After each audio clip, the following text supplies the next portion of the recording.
Good morning, Nystrom, and happy Tuesday to you. I hope you had a great start to the week. Certainly was windy here. As we move closer and closer to our holiday break, we have this week and next week before we have 2 weeks off, wanted to talk a little bit about the different ways and different holidays that people celebrate throughout the world. So you've probably all heard of Christmas, as that is coming up quickly on December 25th. Many of you have likely heard of Hanukkah, which starts later this week, and perhaps you've also heard of Kwanzaa. But there are different celebrations in different cultures all throughout the world. And today I wanted to introduce you to one called Diwali, which takes place in India. So here is a short video about Diwali, which actually was last month in November in India. At any time of year, a visitor to India can be overwhelmed by its beauty and color. But a visitor in late fall is especially fortunate. The temperature will have cooled down, the monsoons will have not yet begun, and Diwali, the festival of lights, is at hand. Diwali is to many Indians what Christmas is to Christians. In essence, it commemorates the victory of the forces of light over the forces of darkness. To experience it fully, get up before dawn and head for the flower markets. Here, flower vendors work feverishly to create garlands of fragrant jasmine that Indians will use to adorn their homes. By dawn, they'll be sold out. Next, head for one of the temples, but go early. Later on in the day, they'll be packed. On your way over, you may see a curious sight. People hunched in front of their doorways, pouring colored sand on the ground. The sand takes the shape of a lotus blossom, a symbol of welcome, and today, millions of symbols of welcome will grace the nation's doorways. Indeed, Diwali is all about sharing. If you're staying in a private home, don't be surprised if the neighbors show up with plates of delicious holiday treats. Happy Diwali. Happy Diwali, Birami. Thank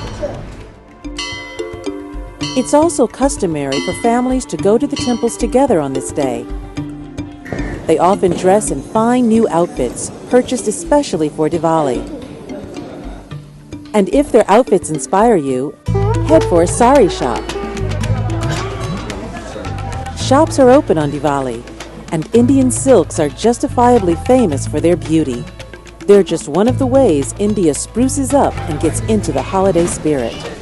So this is an occasion for all of us to rejoice and be with the family and enjoy all the good things in life.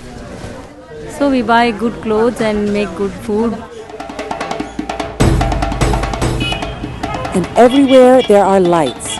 If you head to major commercial districts throughout India, you'll find colorful displays comparable to Christmas lights in Western cities.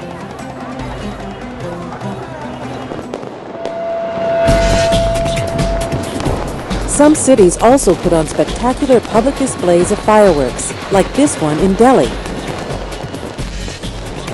But no matter where you are, there are smaller, more intimate fireworks displays.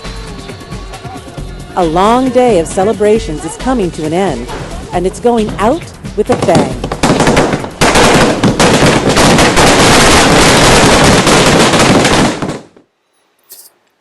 So it's not just us here in Richmond or California or the United States dealing with COVID. COVID is taking place all over the world and altering how people celebrate, whether it was maybe your Thanksgiving was a little different, maybe your Christmas plans aren't what they normally are, and in a moment we'll see how COVID altered some Diwali plans and celebrations in India. Now keep in mind as we move forward into the holiday season here in California, we are going to have to do things a little different in order to stay safe. So let's look how India did things differently for Diwali.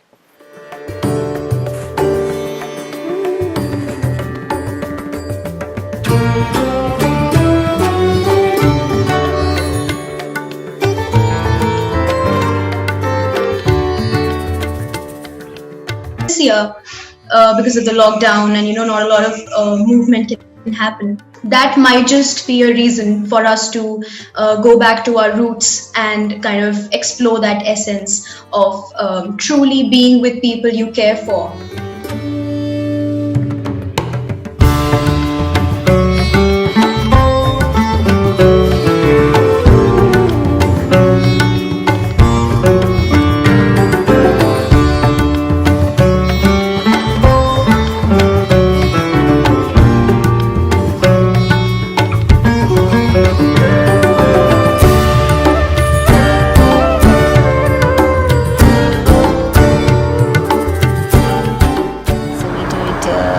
As a team, it's all the community getting together and doing it. I'm upset a bit as well about it, and also feeling a little bit sad as well, where I won't be able to see all my friends and all the other community. Yeah, it has brought me much more closer with my family and my children as well, because now they are all engaged in making decorations, making the sweets that we do. All right, yesterday's riddle was, what is light as a feather, but even the world's strongest man couldn't hold it for more than a minute? And the answer was your breath. But these two didn't think that was accurate. They think they can hold the breath for more than a minute. So now they get a chance. Ready, set, go!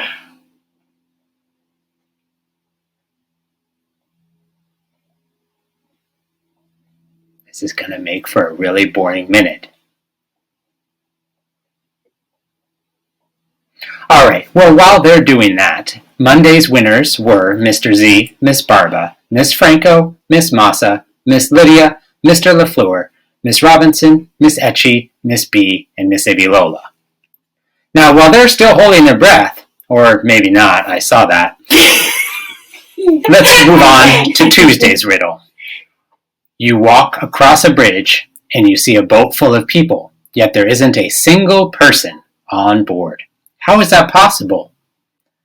Tried it on these two and they could not get it right. So best of luck. I think this one is a very hard one. That is it for today. Remember those 4 B's. Be responsible, be respectful, be safe, and be honest. Have a great day or not. The choice is yours.